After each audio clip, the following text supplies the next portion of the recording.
Assalamualaikum warahmatullahi wabarakatuh. Halo, selamat siang kawan Diska. Berjumpa kembali dalam program Info Sehat, informasi seputar kesehatan. Bersama Ilmunya di sini akan menemani kawan Diska semuanya tentunya dengan obrolan terkait kesehatan. Dan di studio kawan Diska hari ini telah hadir dua narasumber kita. Pada hari ini ada Dr. Gigi Ricky Martin dan Dr. Gigi Ayu Anafi. Selamat siang dokter. Selamat siang. Gimana kabarnya hari ini dok? Baik. Alhamdulillah sehat gitu ya dok ya. Sepertinya ini bukan kali pertama ya untuk datang di studio kawan Diska ya? Iya betul, ini kedua kalinya. Kedua kalinya. Cuma beda partner ya kemarin ya. Oke, yang kemarin masih bertugas di RSUD gitu ya dokter. Iya. Sekarang di mana nih dok? Sekarang di Puskesmas Mangunharjo. Oke, untuk kawan Diska semuanya yang telah join di IG Live kami, nantinya jika ada pertanyaan terkait materi yang akan kita bahas hari ini bisa langsung ditulis di kolom komentar. Dan hari ini tentunya karena kita narasumbernya adalah Dokter Gigi, maka materi yang kita obrolkan terkait dengan gigi nih ya. Jangan sampai gigi bolong, kenali dan cegah karies sejak dini. Oke, dokter mungkin bisa dijelaskan nih, sebenarnya karies ini apa sih dok? Mungkin saya dulu ya. Nah, sebenarnya karies itu sebuah kerusakan sih mbak. Kerusakan di jaringan keras gigi bisa meliputi enamel, dentin, dan juga di sementumnya. Jadi kalau orang awam tuh bilangnya lubang gigi, tapi di istilah medisnya yaitu karies gigi. Oke, jadi bisa diartikan karies ini adanya lubang di gigi gitu dok? Iya, seperti itu. Cuman untuk orang medisnya nyebutnya karies. Gitu. Oke, kemudian untuk seberapa besar nih dok untuk masyarakat di Indonesia sendiri terkena karies gigi ini sendiri? Ya. Jadi kalau di Indonesia sendiri ya Mbak, dari data Kemenkes itu menyebutkan bahwa 90% orang Indonesia itu pernah mengalami karies gigi atau gigi berlubang ini. Kemudian kalau dari data WHO sendiri itu menyebutkan 9 dari 10 orang itu pernah mengalami si karies gigi ini gitu. Oke, jadi angkanya ini tinggi sekali gitu dokter ya? Iya, betul. 9 dari 10 orang gitu dok?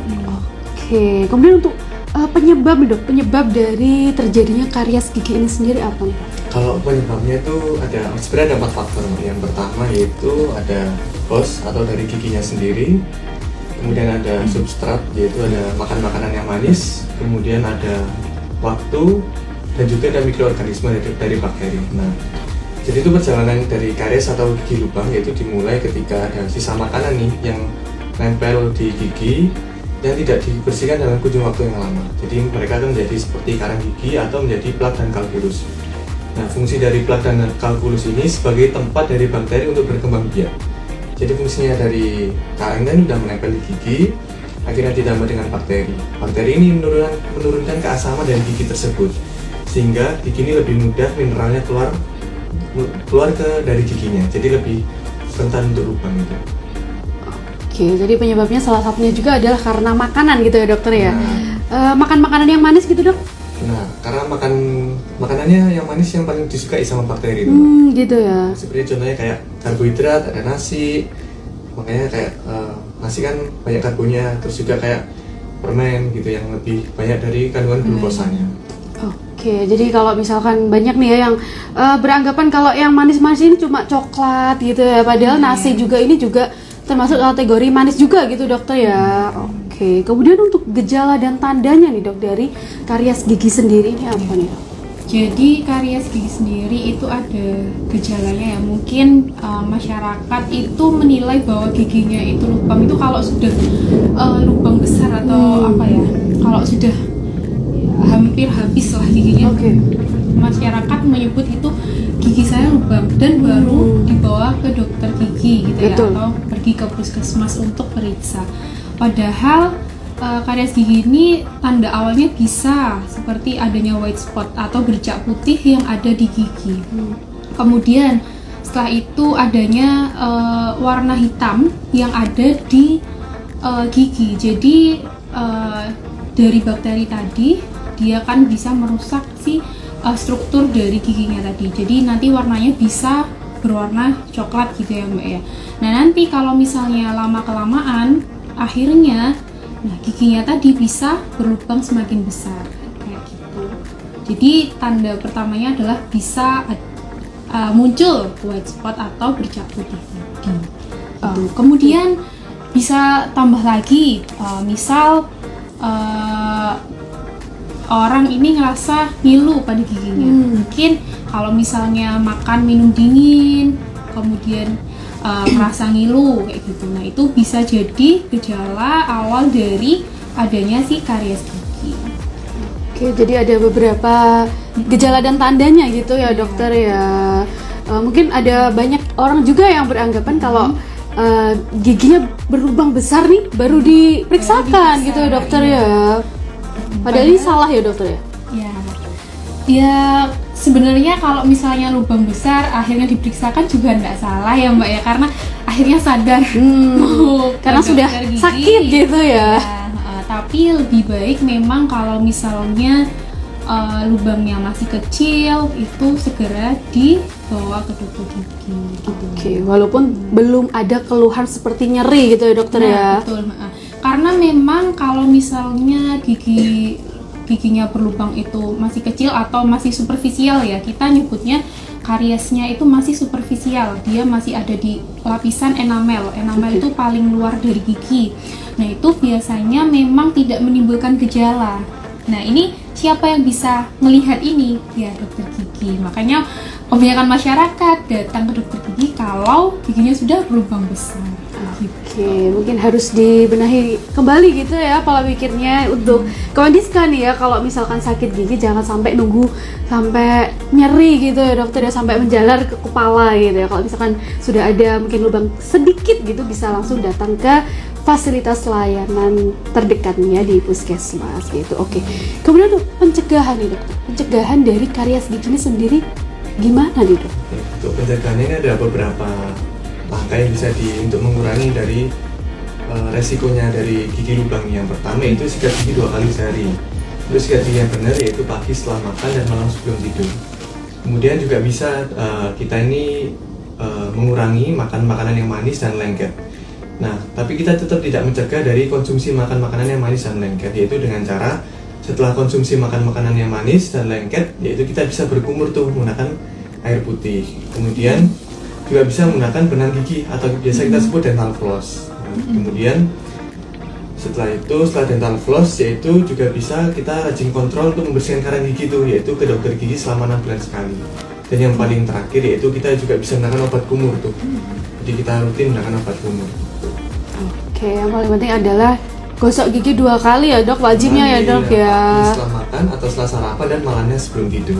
Oke, pagi setelah sarapan gitu ya, yang benar ya. Jadi bukan setelah bangun tidur langsung gosok gigi baru sarapan gitu, salah ya dok ya? Salah, kan perlu ada waktu lama gitu untuk nggak bersih kan.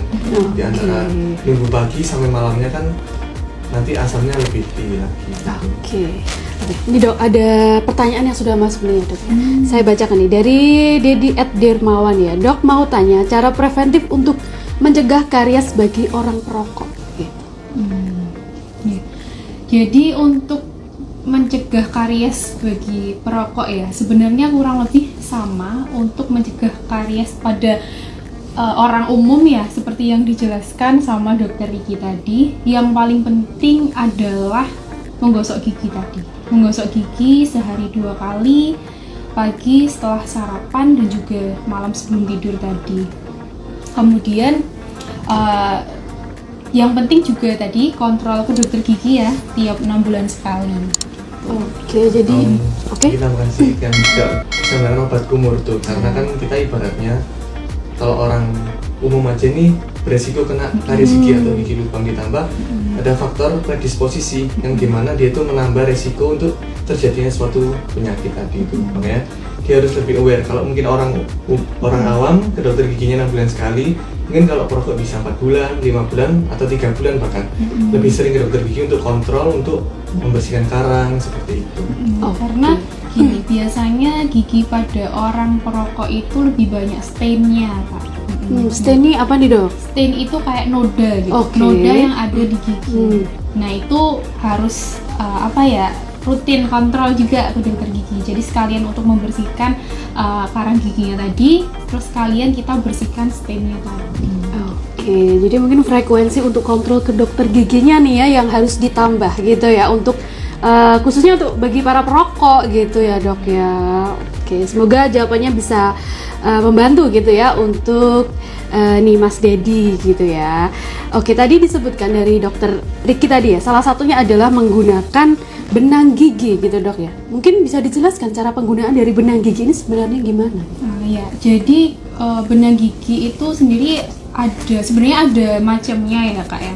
Ada yang ada sticknya, dental floss stick, ada yang dental floss yang bener benang aja kayak gitu. Untuk penggunaannya, untuk yang dental floss yang tidak ada sticknya, yang benang aja, kita bisa ambil benangnya itu secukupnya, mungkin kurang lebih 40 sentian atau dikira-kira aja, biasanya segini gitu.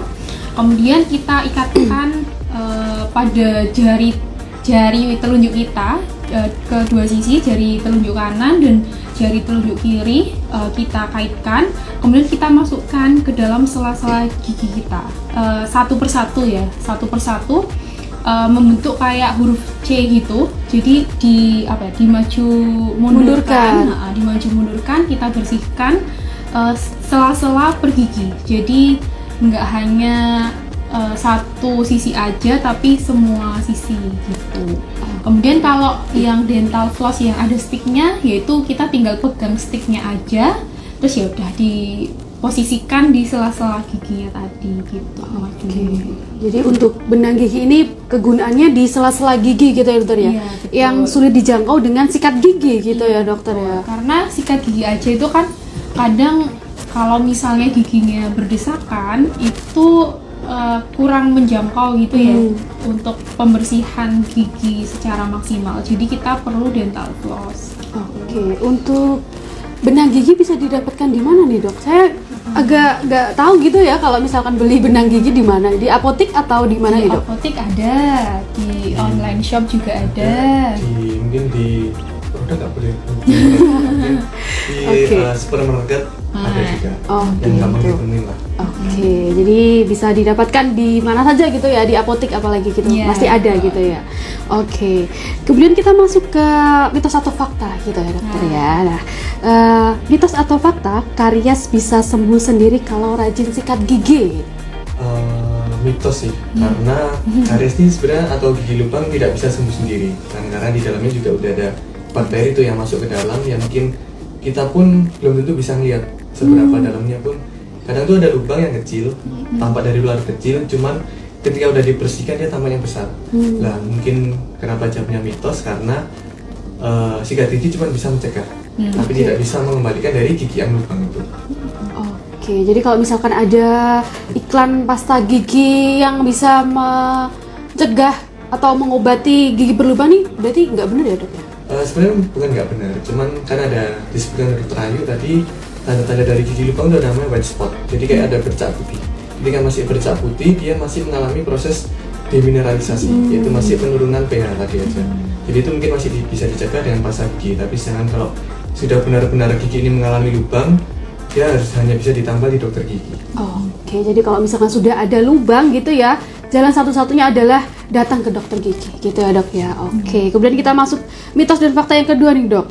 Mitos atau fakta, cukup sikat gigi sekali sehari sudah cukup untuk mencegah karies? Kayaknya mitos banget ya. Mitos, iya betul mitos. Karena tadi sudah dijelaskan juga ya, kalau sikat gigi minimal sehari 2 kali, pagi setelah sarapan sama malam sebelum tidur. Nah, pagi setelah sarapan ini kenapa? Karena kan setelah kita sarapan pasti kita akan ada aktivitas tuh. Ada aktivitas di mana aktivitasnya ini kan panjang ya, sampai mau ke malam itu kan panjang. Nah di situ penting, jadi penting gosok giginya itu setelah sarapan. Jadi sisa-sisa makanan yang setelah sarapan itu kan ketika kita gosok gigi sudah hilang waktu kita gosok gigi gitu ya. Kalau misalnya sebelum sarapan gosok giginya, ya nanti sama aja sisa makanannya tetap numpuk ya di dalam rongga mulut dan kita bawa beraktivitas gitu. Kemudian kalau malam sebelum tidur, ya ini juga penting karena ya ketika tidur biasanya itu rongga mulutnya itu produksi air liurnya itu kan sedikit ya. Kalau misalnya si produksi air liurnya sedikit, itu juga bisa menyebabkan karies gigi. Jadi lebih rentan terjadi karies gigi kayak gitu. Sama lagi kalau misalnya tidur itu kalau misalnya nggak bersih kan nggak enak ya. Tuh. Masih ada sisa-sisa makanan kayak gitu. Jadi makin rentan kalau misalnya nggak gosok gigi dulu kalau misalnya belum tidur tadi. Oke, tetap Jadi harus gosok giginya 2 kali sehari ya. minimal gitu ya dokter ya. Kalau lebih dari itu boleh nggak dok?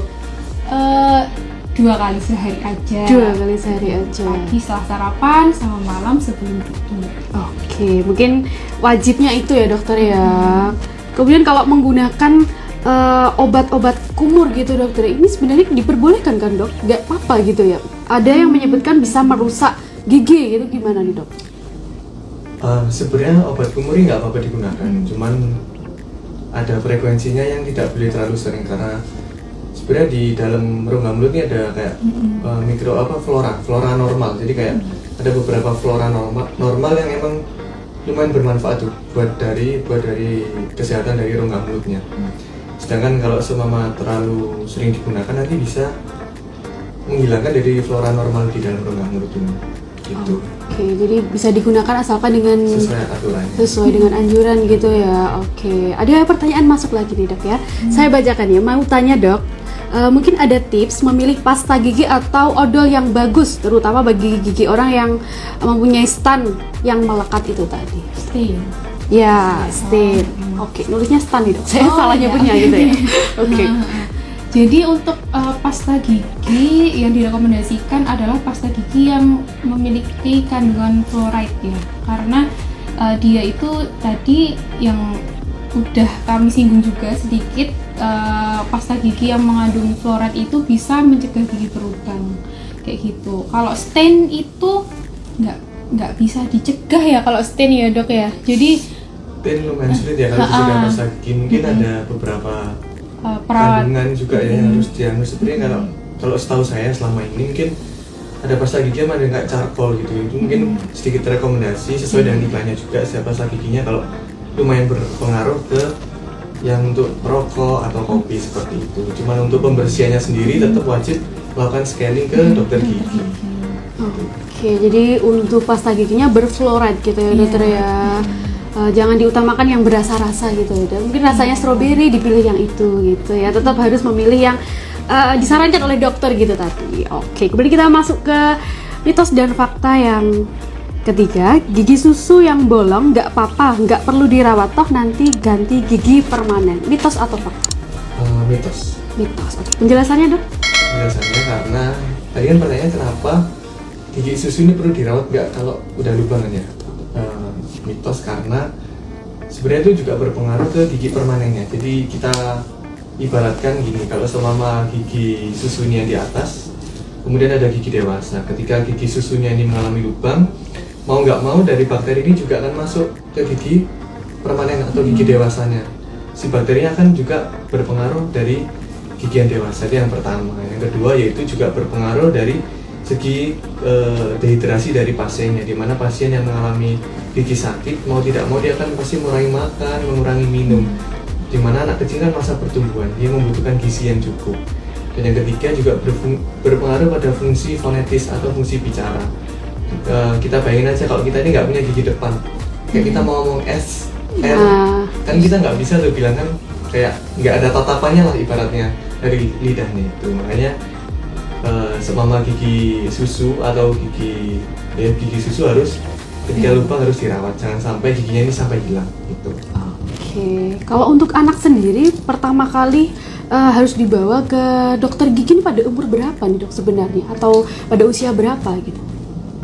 Sebenarnya kalau anak ini juga bisa dibawa ke dokter gigi dari usia dini, karena perawatan gigi ini nggak cuma ketika ada penyakit, juga ada perawatan preventif sendiri kan. Dia ini sifatnya mencegah ya, jadi sebelum ada suatu permasalahan dia mencegah permasalahan itu bakal terjadi gitu. Jadi ada beberapa perawatan seperti topical fluoride, jadi kayak ada diberi lapisan gitu giginya, diberi vitamin sejak dini gitu.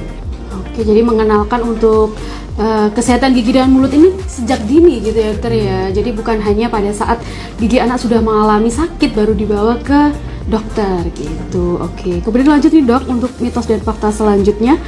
Kalau gigi bolong nggak sakit berarti aman dan nggak perlu ditambal. Mitos atau fakta nih dok?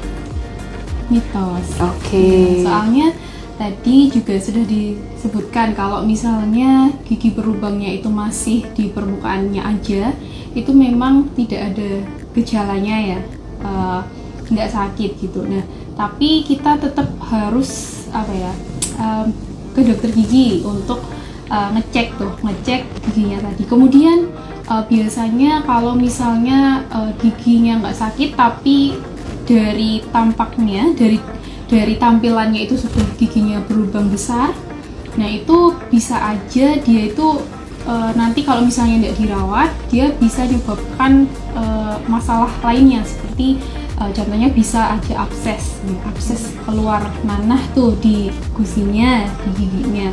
Nah, jadi kalau misalnya masih kecil, lubangnya masih di permukaannya aja, jadi segera dirawat. Karena kalau misalnya merawatnya itu sedini mungkin itu biasanya biaya yang dikeluarkan juga tidak sebesar gigi yang berlubang besar kayak gitu. Oke, jadi merawat, mencegah ini lebih baik daripada mengobati gitu ya dokter ya.